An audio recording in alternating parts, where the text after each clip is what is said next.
Sekolah menengah atas atau SMA. Setelah tamat SMP, selanjutnya anak didik itu melanjutkan sekolahnya ke SMA. Tidak mungkin anak SMP itu masuk ke SD, apalagi sampai masuk jurang. Jadi, anak didik yang sudah lulus dari SMP harus melanjutkan sekolahnya ke SMA, sekolah menengah atas. Mau masuk ke SMK juga boleh, ya. Karena SMA dan SMK itu adalah sederajat. Ya, jadi bukan hanya ke SMK saja, mau masuk sekolah madrasah aliyah pun boleh. Walaupun dia pada waktu itu tidak sekolah dari sekolah sanawiyah ya guys, madrasah sanawiyah. Karena sekolah sanawiyah dengan SMP itu sederajat guys. Ya, jadi kalau dia tamat SMP mau masuk ke sekolah madrasah aliyah pun boleh. Ya. Jadi ya, anak SD yang kelas 6 yang sudah maksudnya anak SMP kelas 2 kelas 9 ya, kelas 9 yang sudah tamat boleh melanjutkan ke SMA.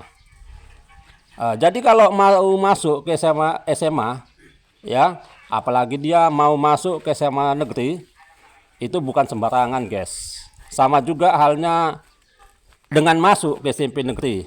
Tentu saja kalau mau masuk ke SMA negeri mempunyai ijazah, nilai ijazah yang tinggi atau SKHU. Ya. Waktu di zaman Orde Baru pada masa pemerintahan Presiden Soeharto, ya, nilai ijazah atau SKHU itu ada dua itu guys. Nilai NEM dan nilai STTB. Kalau NEM itu nilai evaluasi murni, sedangkan STTB surat tanda tamat belajar. Jadi nilai NEM itulah yang sangat dibutuhkan di sekolah kalau dia mau ke negeri, baik itu di SMP maupun di SMA. Jadi masuk ke SMP negeri dan SMA negeri itu membutuhkan NEM ya. Kalau NEM-nya tinggi tentu saja bisa masuk ke sekolah negeri ya, baik itu SMP maupun SMA. Sedangkan STTB pada waktu itu penting juga guys.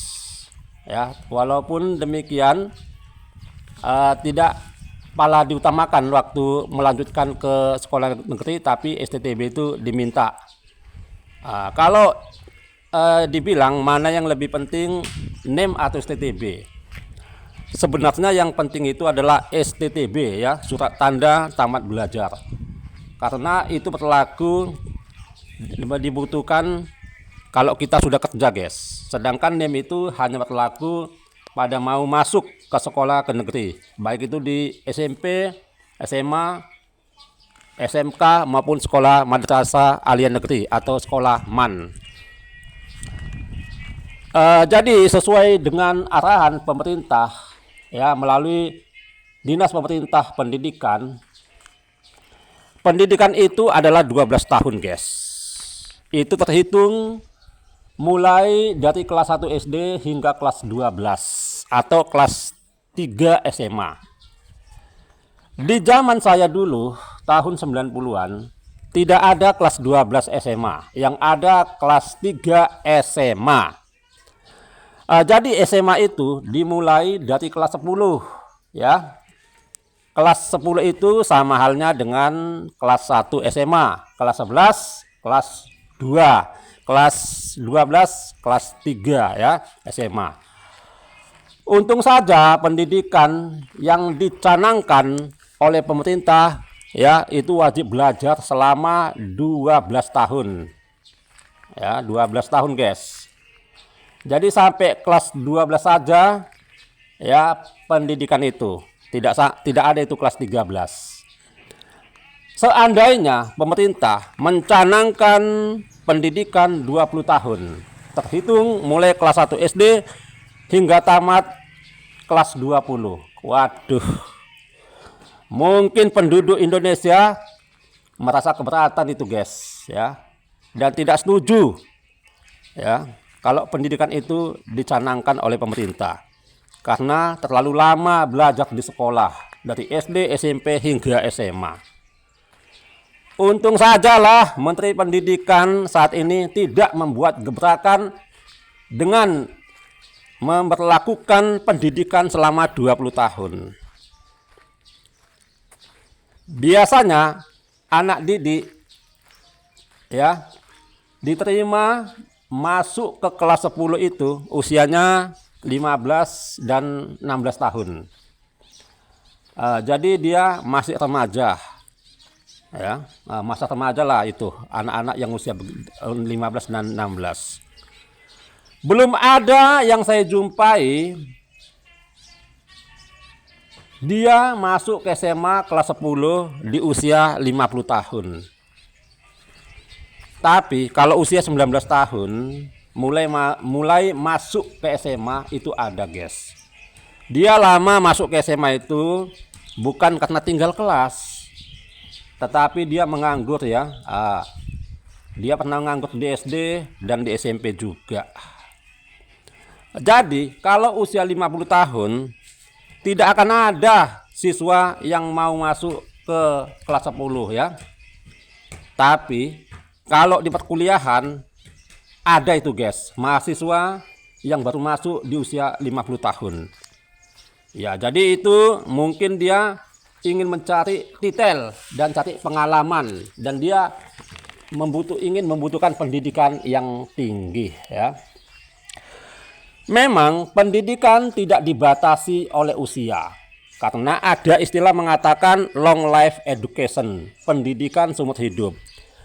Jadi kalau dia sudah lama tamat SMA dan ingin melanjut sekolah ke perguruan tinggi, boleh-boleh saja ya. Jadi jangan malu dengan teman kuliah yang masih muda-muda.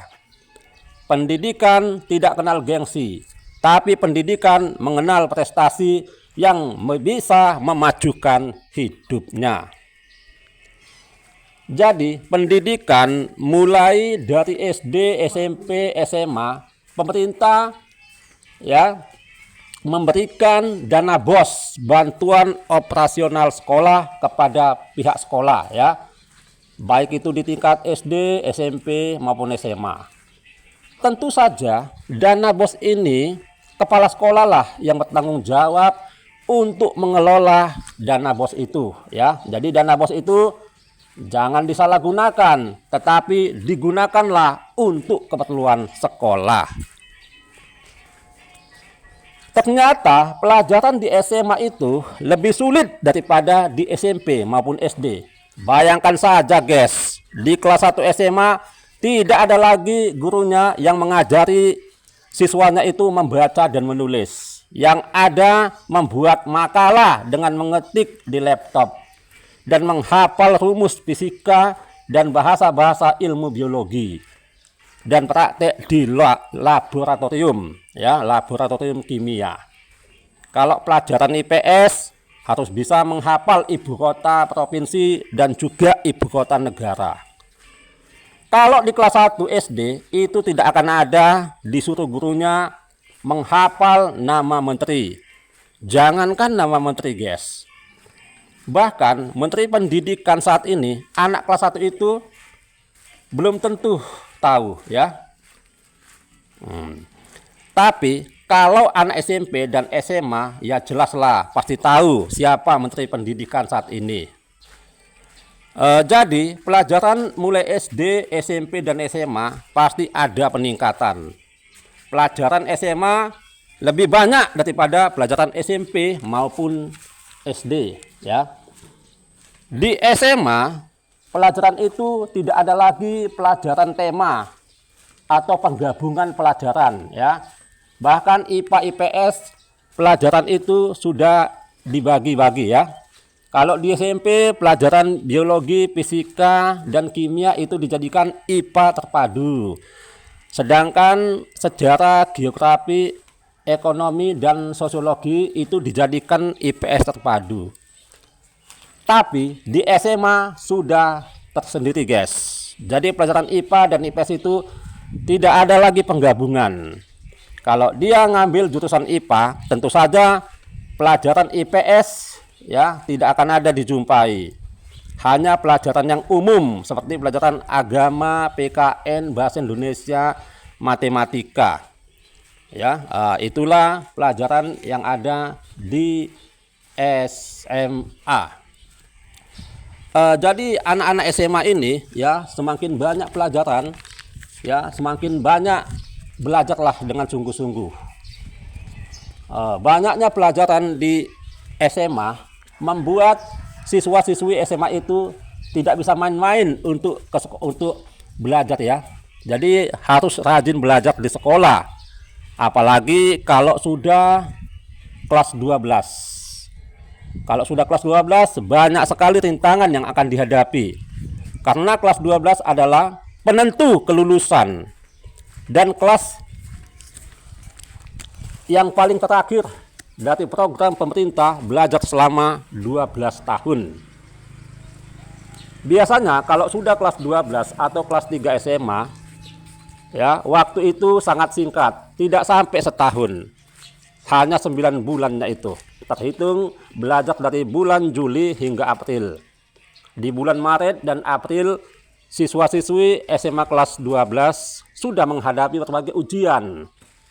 Ada itu ujian semester, ada ujian sekolah ya, atau ujian kelulusan. Bahkan pengumuman kelulusan SMA ya itu bulan 5 guys, ya pengumuman kelulusan di bulan 5 ini. Jadi saya berharap semoga siswa-siswi kelas 12 di mana saja lulus semuanya ya.